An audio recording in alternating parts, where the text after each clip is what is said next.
Ripatransone is a small village situated 500 meters above sea level, only 12 kilometers from the coast. From Ripatransone, you can enjoy such a breathtaking view that it has been renamed the balcony of the Marche region. Going up into the hills, marked and scarred by the erosion of the badlands named clanchi, you enter the village through the old city walls. Entering Ripatransone feels like being on the scene of one of William Shakespeare's works. A light mist enshrouds its monuments, evidence of an 800-year-old history. The day I entered Ripatransone, it felt like walking on the stage of William Shakespeare's The Tempest.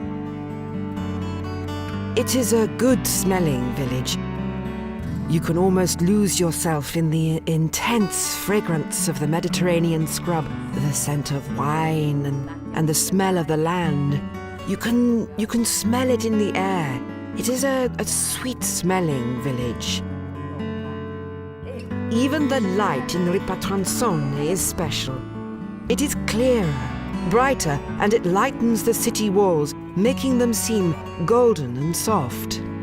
Ripatransone has been the bishop's palace since 1571, and despite its small dimensions, it has kept intact the vestiges of an ancient medieval village that has been able to renew itself over time, always keeping its liveliness.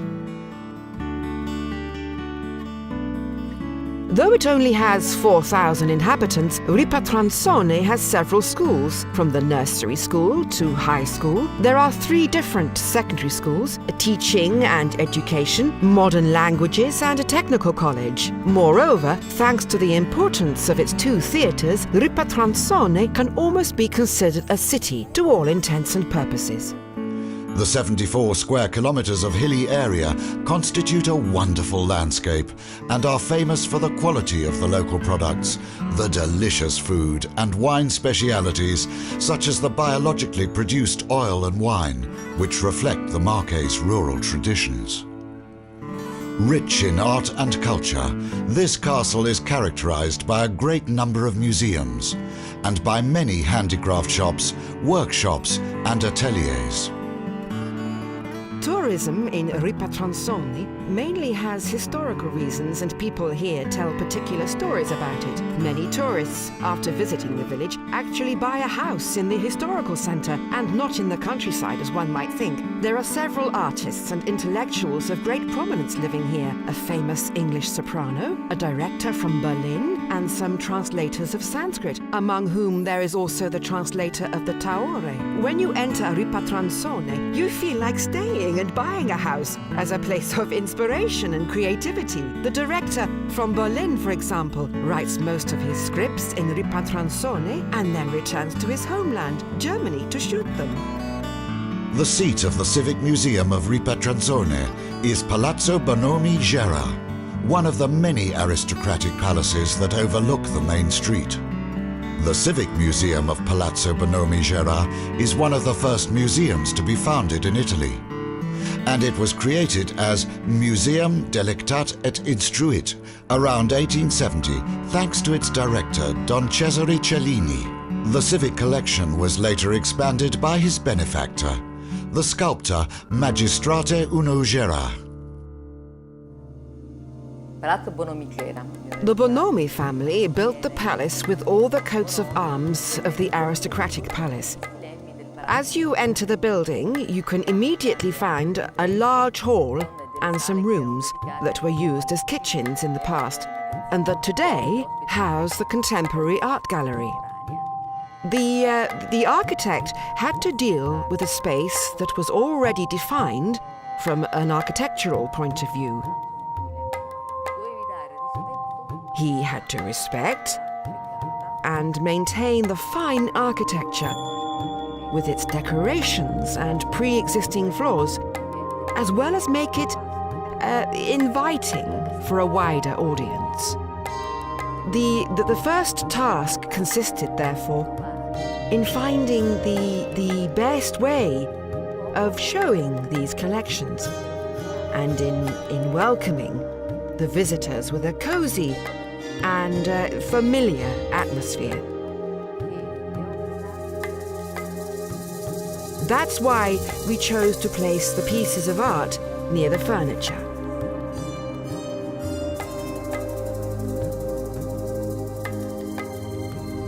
The Civic Picture Gallery itinerary winds along the ground floor, up the stairs, and into the aristocratic floor.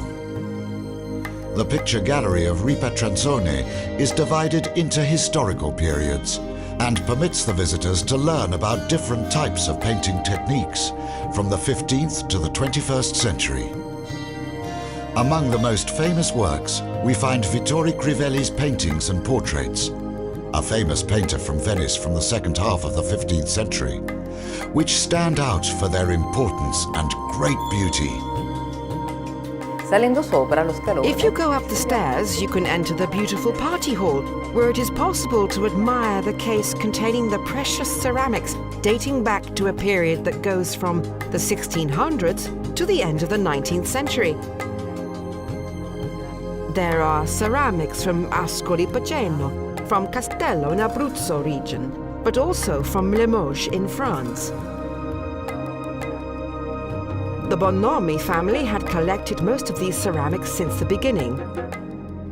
In 1979, the Museum of Ripatransone was one of the first museums to be established in Italy, and the township bought several collections from the aristocratic families. All the works are exposed according to a chronological itinerary that starts with fresco paintings and works from the 15th century. Up the stairs, you could admire the portraits. The first one describes Ascanio Condivi, Michelangelo's biographer. These portraits depict all the influential and prestigious personalities who worked in Ripatransone since 1200 and represent therefore 800 years of local history. On the first floor, you can find the section dedicated to painting, where there are works from the 16th century, ending with the English landscapes dedicated to furnishing and landscape paintings. The last room of this floor houses Uno Gera's Gypsoteca, with works made out of bronze and clay and with plaster works. On the upper floor, the sections of Luigi Mercantini Historical Museum of the Risorgimento and the Historical and Ethnographical Collection are set up. This floor is entirely dedicated to the Italian 19th century and permits the visitor to dive into the past and interpret the feelings and the emotions that inspired the young patriots who animated the Italian peninsula when it was unified. Songs and poems encouraged the barricades and the political fights in a country, Italy, that through the unification was getting ready to become a part of Europe. We tell you the history of Italy in the Risorgimento era, because during the Risorgimento, a very important Italian poet was born in Ripatransone, Luigi Mercantini, known for his rhymes, eran 300, eran giovani e forti, e sono morti. They were 300, they were young and strong, and they died. In the poem La Spigolatrice di Sapri, Mercantini was the first to compose the Italian national anthem, Garibaldi's anthem, which is conserved in the museum in its uncut version. The images and the objects of this collection witness a particularly tumultuous period of the Italian history, the years around 1948, a part of history that young people do not like so much, a complex period full of elements and episodes that are difficult to remember, and that we have wanted to tell in a different and easier way. Music is also used here to tell about this historical moment of deep sorrow, but at the same time of creation of a nation in a more relaxed way. The ethnographical section is a real marvel. That is a wonder room. You enter this room passing through a landing that overlooks the party room, where the orchestras used to play for the aristocratic families of Ripatransone. In the showcases, which date from the end of the 19th century, it is possible to admire curious objects and different kinds of trinkets coming from all the continents. The collection is the fruit of an intense and emotional trade activity carried out by the founder of the museum, Don Cesare Cellini, together with many missionaries and museums spread all over the world. The collection, which is set up in cases and drawers that can be opened, winds along in 3 rooms dedicated to Europe, Asia, the Middle East, Africa and America. There are also finds that come from Oceania and Australia, which will astonish you and bring you back to the end of the 19th century. We have reserved some empty space in order to create an itinerary that is proper to disabled people too. All the captions are also written in Braille. The mounting of the museum was designed in order to permit everybody, children as well, to take a close look at the works. In fact, many works are placed at a lower level so that children or particularly short persons can see better. In the Mercantini room, for example. In fact, many works are placed at a lower level so that children or particularly short persons can see better. In the Mercantini room, for example, in the Red Room, some viewers have been placed so that children and people in wheelchairs can look at the other side of the wall and see the images that concern the most important works and moments in which this village is the protagonist. And from Museum, that's all for today. Next time we will undertake a new and fantastic trip, discovering the Piceno's fascinating culture and landscapes. We invite you to visit Ripatransone and to spend a wonderful week in the Piceno, an incredibly fascinating area of the Marche region that will surprise you and make you fall in love with Italy even more.